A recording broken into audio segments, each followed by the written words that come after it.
عمران خان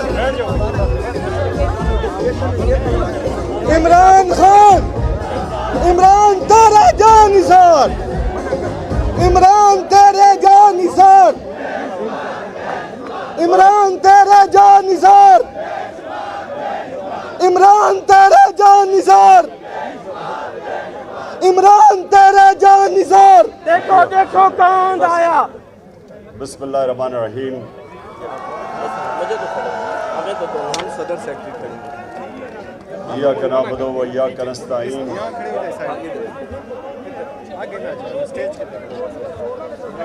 خاموش پلیز خاموش.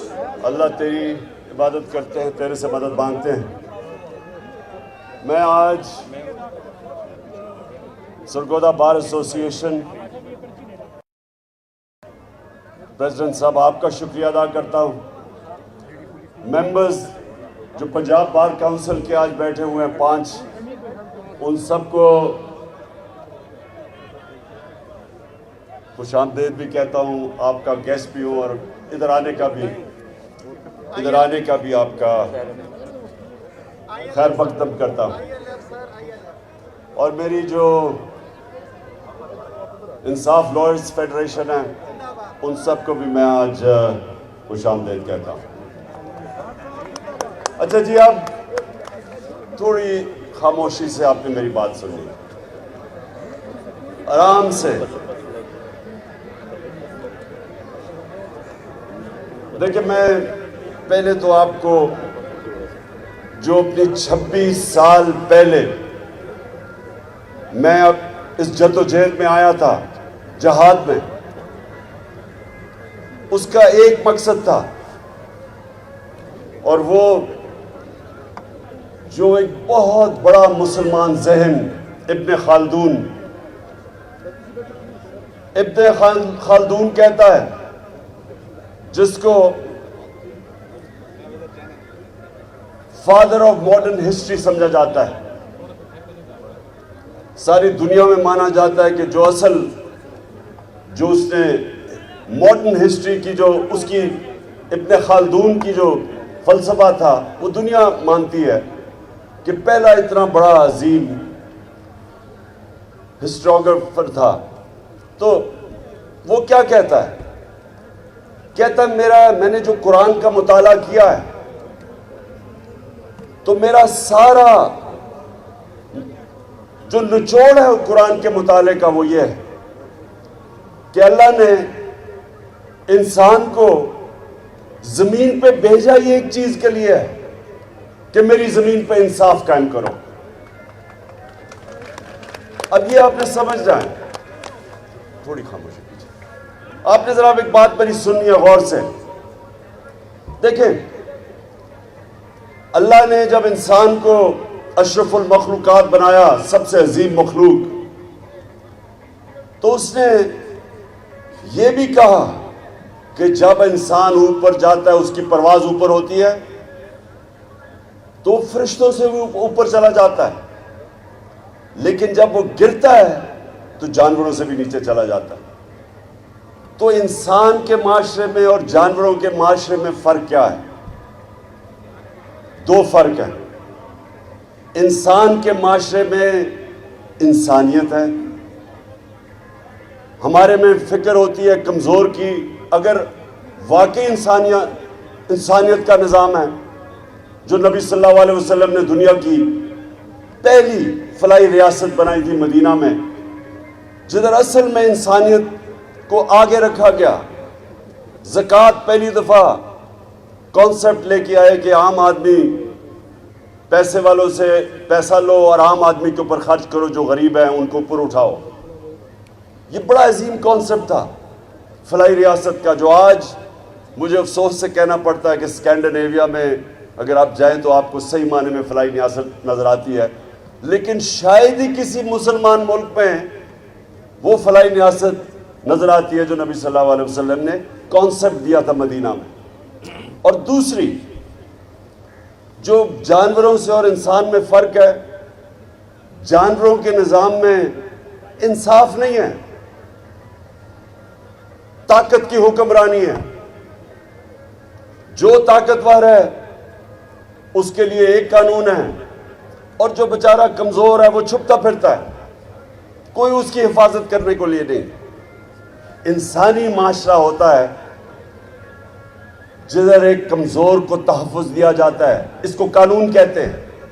قانون تو کمزور کو چاہیے، طاقتور تو ویسے ہی کبھی قانون کے نیچے نہیں آنا چاہتا، صرف کمزور کو قانون چاہیے طاقتور سے تحفظ لینے کے لیے۔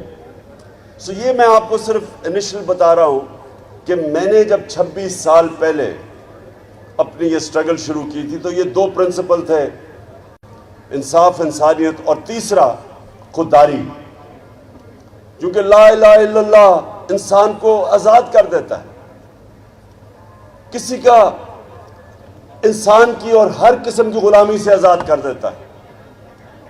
ایک حدیث ہے کہ لا الہ الا اللہ انسان کو غیرت دیتا ہے، کسی کے سامنے نہیں جھکتا وہ۔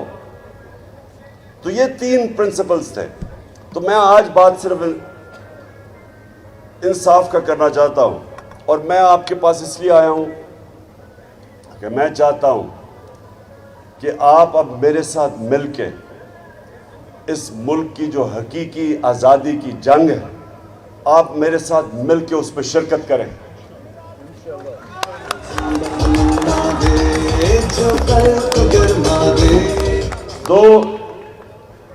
جو خودداری ہے، جو علامہ اقبال غلام مسلمانوں کو جگا رہے تھے اپنی شاعری سے، خودی کو کر بلند اتنا، انسانوں کو اٹھا رہے تھے، غیرت دے رہے تھے۔ اور پھر شاہین تو وہ ہے جب اپنی زنجیریں توڑ کے اوپر جاتا ہے، غلام تو اچھا غلام بن جاتا ہے۔ مولانا رومی جس طرح کہتے کہ جب اللہ نے انسانوں کو کہتے جب اللہ نے تمہیں پر دیے ہیں تو کیوں زمین پہ رینگ رہے ہو؟ کیونکہ اللہ نے ہم سب کو وہ پوٹینشل دیا ہے کہ ہم تو فرشتوں کے اوپر بھی جا سکتے ہیں، لیکن مسئلہ یہ ہے کہ غلام اوپر نہیں جا سکتا، چاہے وہ غلام ہو اس لیے کہ ایک ملک کے اندر ظلم کا نظام ہو، جو طاقتور کا انسان غلام بن جاتے۔ یہ جو فیوڈل سٹرکچر ہے یا جو جاگیردارانہ نظام ہے، یہ کیا ہے کہ جو اوپر جاگیردار ہے وہ قانون کے اوپر ہے، نیچے جو بیچارے ہیں ان کے پاس کوئی حقوق ہی نہیں ہے، تو غلام رہتے ہیں۔ میں ہمیشہ بتاتا ہوں لوگوں کو کہ جب بھی اس بر صغیر میں فتح کرنے والے کانکررز آئے، سب شمال سے آئے سوائے انگریز کے جو سمندر سے آیا، تو کوئی راستے میں رکاوٹ نہیں ہوتی تھی۔ جب وہ پہاڑوں سے نکلتا تھا، افغانستان سے، خیبر سے نکلتا تھا، تو سیدھا راستہ پہنچا تھا دلی کا، کیونکہ لوگ غلام تھے۔ جب وہ غلام تھے تو وہ لڑتا ہی کوئی نہیں تھا اپنی آزادی کے لیے، صرف آزاد لوگ اپنی آزادی کے لیے لڑتے۔ تو ایک پانی پت کی جنگ ہوتی تھی اور جو بھی جیتا وہ ہندوستان کا سربراہ بن جاتا تھا، باقیوں کی زندگی پہ کوئی فرق نہیں پڑتا تھا، کیونکہ وہ پہلے غلام تھے۔ صرف آزاد لوگ کھڑے ہوتے ہیں اپنی آزادی کے لیے، صرف آزاد لوگوں کی پرواز ہوتی ہے۔ تو ایک تو ہم نے اپنے ملک کو، یہ جو ہم اوپر امپورٹڈ حکومت بیٹھی ہوئی ہے جو کہ بیرونی امریکی سازش سے ہمارے پہ مسلط کی گئی ہے، جو وہ ہر کام کریں گے جو اوپر سے حکم آئے گا، یہ آپ کے حقوق کے لیے کبھی کھڑے نہیں ہوں گے۔ انہوں نے پوری کیمپین چلائی کہ پاکستان میں بہت مہنگائی آ گئی، عمران خان کو اس لیے ہٹانا چاہیے کہ مہنگائی بہت زیادہ ہے۔ جو 4 مہینے میں ان کے دور میں مہنگائی آئی ہے، اس ملک کی تاریخ میں ایسی مہنگائی نہیں آئی۔ آج جو مہنگائی ہے، جن لوگوں کو بجلی کے بل ملے ہیں، یہ تو ابھی ایک ہی ہے۔ ہر چیز آج مہنگی ہو گئی، اور ان سے پوچھو تو کہتے ہیں جی IMF کا حکم ہے۔ بلکہ ہمارے اوپر ایک نئی چیز، پہلے انہوں نے توہین مذہب لگا دیا میرے پہ، اب مدینہ میں جا کے لوگوں نے ان کو چور کہہ دیا، اس میں میرا کیا قصور تھا؟ میرے اوپر توہین مذہب کی، میرے اوپر یہاں ایف آئی آر کاٹ دی. اب ایک منٹ اب شوکت ترین کے اوپر ایک اور نئی، اسے کہتے ہیں جی اس کو غداری کی دفعہ لگنی چاہیے. وہ کیا ہے کہ جی اس نے آئی ایم ایف کی توہین کر دی. توہین آئی ایم ایف، ایک اور ایف آئی آر آپ کٹنے لگی ہے.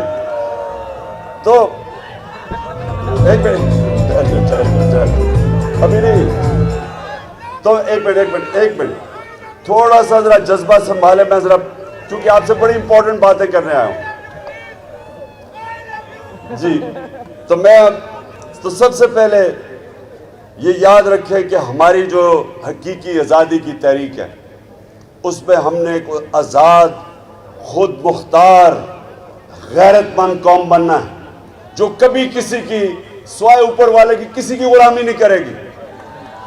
اور ہم فیصلے پاکستان کے فیصلے پاکستان میں ہوں گے، کوئی امپورٹڈ فیصلے نہیں ہوں گے اس ملک پہ. کہ اگر ہم سمجھتے ہیں کہ روس سے تیل میں ہندوستان 40% کم قیمت پہ تیل خرید رہا ہے، ہم کیوں نہیں خرید سکتے؟ کیونکہ یہ امپورٹڈ حکومت کو خوف ہے کہ جن لوگوں کی یہ غلامی کر رہے ہیں وہ اجازت نہیں دیں گے ان کو.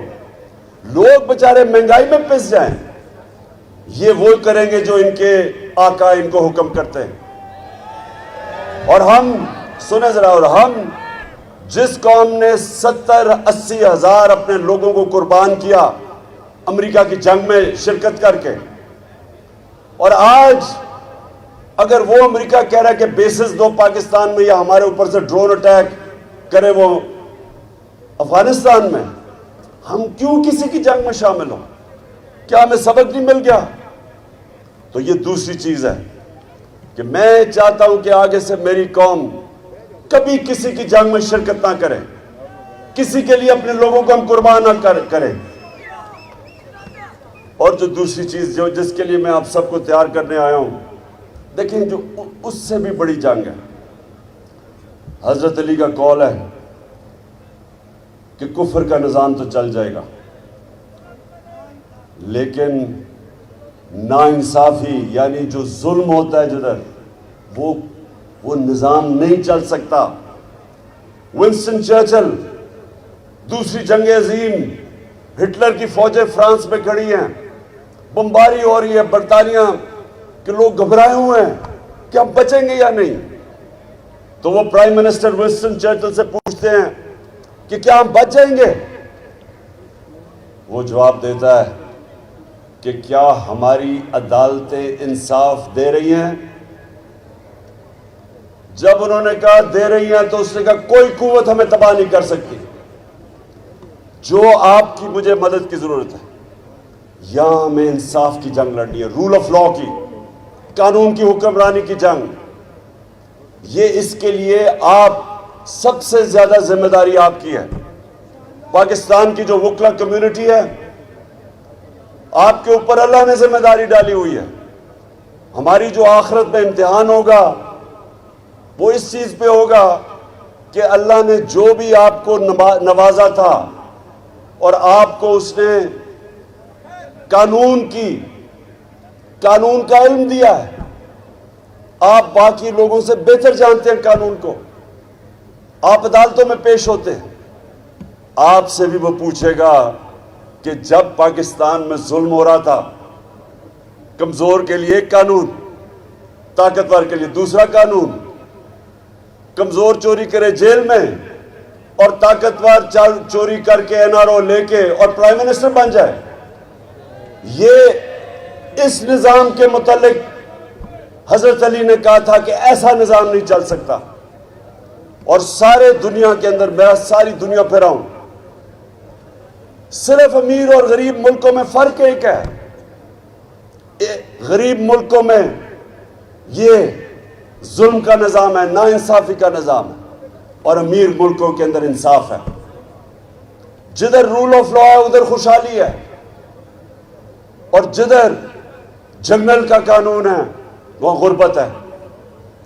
یہ وقت ہے پاکستان میں کہ ہم سب کو اب یہ اس حقیقی آزادی کے لیے لڑنا ہے، کیونکہ انصاف انسانوں کو آزاد کرتا ہے، ظلم انسانوں کو غلام بناتا ہے۔ جب تک ہم اس قوم، لوگ ہم، آپ وکلا اور قوم میں شعور پیدا نہیں کرتے کہ ہم نے اپنی آزادی لینی ہے انصاف لے کے، یہ ہو ہی نہیں سکتا کہ ملک کے سارے بڑے بڑے ڈاکو جو 30 سال سے اس ملک کو لوٹ رہے ہیں وہ آ کے ہمارے اوپر بیٹھ جائیں اور ہم چپ کر کے بھیڑ بکریوں کی طرح عمران خان کو کہیں اچھا جی سیلاب آ گیا، عمران خان چپ کر کے تسلیم کر لو ان کو۔ میں انشاءاللہ سیلاب میں ان سب سے زیادہ کام کروں گا، لیکن تمہارا بھی پیچھا نہیں چھوڑوں گا۔ کسی صورت میں ان چوروں کو تسلیم نہیں کروں گا، اور جو بھی سمجھ رہا ہے کہ ہمیں ڈرا کے دھمکا کے میڈیا کا منہ بند کر کے اچھے صحافیوں کو ان کے اوپر ایف آئی آر کاٹے، کوئی باہر بھاگ جائیں، ڈرا کے دھمکا کے میرے اوپر ایف آئی آر یا دہشت گردی کی ایف آئی آر، جو مرضی کریں آپ، میں نے ان چوروں کو کبھی تسلیم نہیں کرنا۔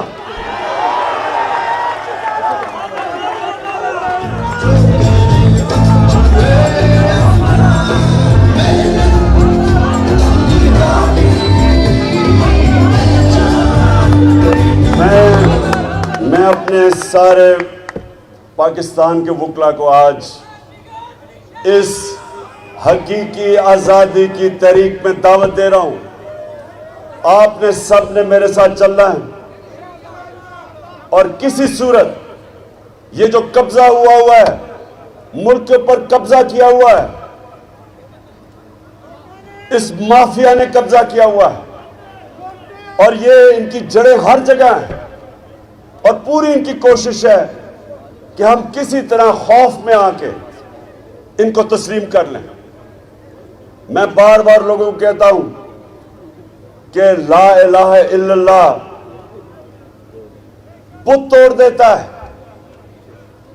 پیسے کا بت، لالچ، خوف کا بت جو سب سے خوفناک بت ہے، جو انسانوں کو غلام بناتا ہے۔ خوف پھیلایا جا رہا ہے کہ جی دہشت گردی میں مجھے پکڑ کے جیل میں ڈال دیں گے، توہین وہی مذہب۔ مدینہ میں تمہیں لوگوں نے شکل دکھائی ہے تمہاری کہ تمہیں چور کا ہے جو تم ہو، اور میرے اوپر لگا دیا کہ توہین مذہب۔ اسی طرح اگر ان کا خیال ہے کہ چینلز کو بند کر دیں گے، صحافیوں کو ڈرا دیں گے، جو مرضی کریں، آپ نے میرے ساتھ چلنا ہے، اور میں یہ آپ کو یقین دلاتا ہوں کہ یہ اتنی دور نہیں ہے آزادی۔ قوم پہلی دفعہ 26 سال میں پہلی دفعہ میں نے اپنی قوم کو ایسا شعور اور بیدار دیکھا جو کبھی پہلے نہیں تھا۔ اب میں سرگودا بار، میں اب آپ کی بات جو آپ کا مطالبہ ہے اس پہ آتا ہوں۔